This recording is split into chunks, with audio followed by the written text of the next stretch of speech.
গিয়াসউদ্দিন তাহিরিকে বলে দিতে চাই, আমাদের শায়েখ আহমদুল্লাহ হাফিজাহুল্লাহর সঙ্গে তোমার ডিবেট করতে হবে না, তুমি আমার সঙ্গে 1 পৃষ্ঠা তুমি ইবারত পড়বা, আমি তোমাকে 5 লক্ষ টাকার চ্যালেঞ্জ করছি।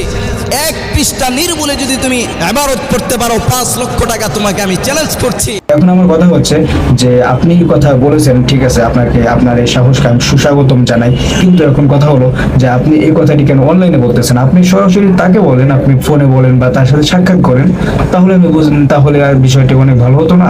কি দরকার ছিল মানে এই সমস্ত, মানে সেহেতু আপনার কথা তেমন শুনতেছে না, তো আসলে মানে নিজেকে বড় করার লক্ষ্যে এই সমস্ত কথাবার্তা বলা কি দরকার?